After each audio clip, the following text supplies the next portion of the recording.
This episode is brought to you by the Facebook group, the Nonprofit Founders Club. The Nonprofit Founders Club system makes this community unlike any other by guiding its members to get results. Yes, members actually establish nonprofits that cover costs, build infrastructure, and make a difference in people's lives. We do this through the Founders Victory Roadmap, a step-by-step framework that gives you direction, free how-to training and lives on the steps that build infrastructure and funding, free mentoring and accountability groups to help you get everything done and be the leader you are called to be. Get your questions answered and participate in discussions, accomplish your goals with fun challenges, and so much more. Stop being the sole funder and join us in the free group today. The link is in the show notes. Welcome to the Nonprofit Founders Club, where founders who have said, I have my 501c3, now what? Begins building the nonprofit they envisioned and helping the people they are called to serve, all without being the sole funder.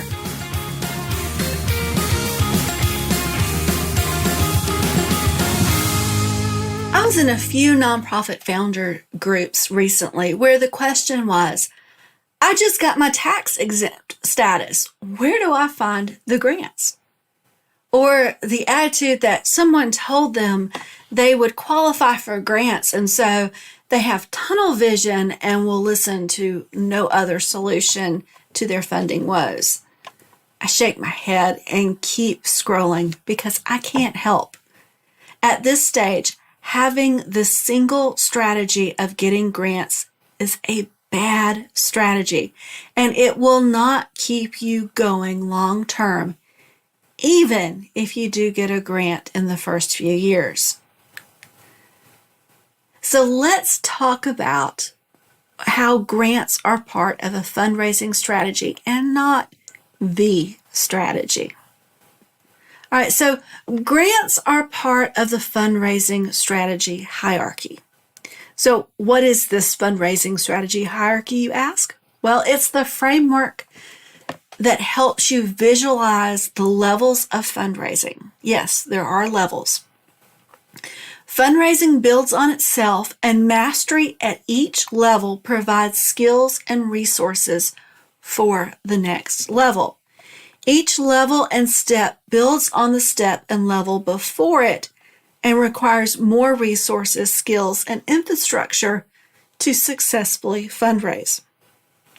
So where do grants fit in? Well, grants are step 3, which is above individual donors, that's step 1, and companies, churches, and denominations, which is step 2.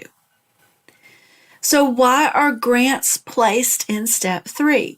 Well, grants are in step 3 because they require more resources, skills, and infrastructure than the 2 steps before it.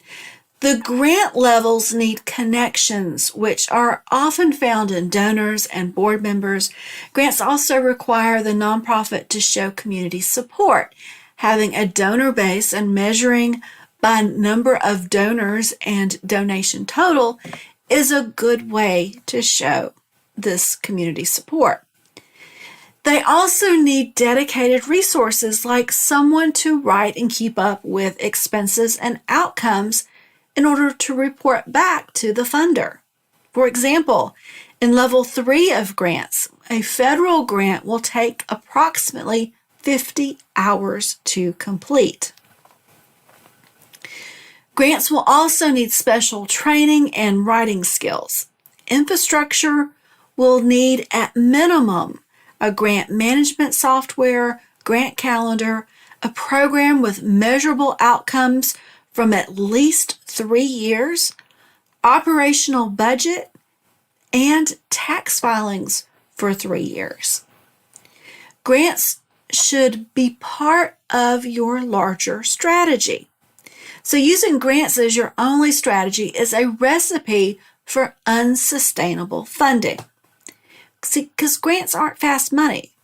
Grants take 3 to 6 months to receive notice of award. You should have a mix of funding from short term, which is about 1 to 3 months, midterm, 3 months to a year, and long term or multiple years. Next, foundations don't like to be your sole funder. I say this a lot, but many times if you write a grant for the same project that you were awarded before, you will get declined unless the grant is for general operating funds. Foundations want nonprofits to be able to stand on their own and not get dependent on grant funds. They know that being dependent isn't healthy for the organization. Funding priorities shift. COVID-19 is an example. When COVID-19 first started shutting down the world, foundations began switching funding strategies to COVID-19 related projects, including research. They responded to a rapidly changing environment. Now, having multiple strategies helps you be more nimble as the economic environment changes. When one strategy isn't working or is not getting the traction you need, then you can shift resources to strategies that are working. It's exactly why some nonprofits had the best years ever during the pandemic of 2020, and some were on the brink of closing. The successful organizations were able to shift resources from in-person events and grants to online events and individual donors. A fundraising plan is your overall fundraising strategy. A fundraising plan is a document that defines your fundraising goals. These goals are supported by strategies and activities that will help you reach your goals. This plan uses a mix of strategies from the Fundraising Strategy Hierarchy's steps and combines activities from each level to create a robust plan for funding. Now, being grant ready at your stage is your best strategy. You will dramatically increase the odds of getting the grant if you have all the things in place that demonstrates to a funder that you will be a good steward and can handle the grant funding they will provide. When your nonprofit is grant ready, you are saying to a foundation that you are a good investment and have minimized their risk in investing in you. Using the grant readiness plan and a fundraising plan will help you become a great investment and competitive for the grants they apply for. All right. Grants should not be your sole source of funding. It's unhealthy for your organization and sets you up for long-term failure. It keeps you from being able to do the things that don't move your nonprofit forward.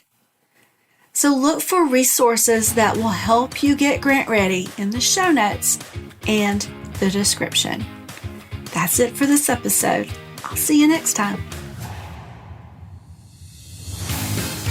That's it for the Nonprofit Founders Club podcast. Hit subscribe so you won't miss the next episode. In the meantime, keep building your nonprofit so you can help those you are called to serve.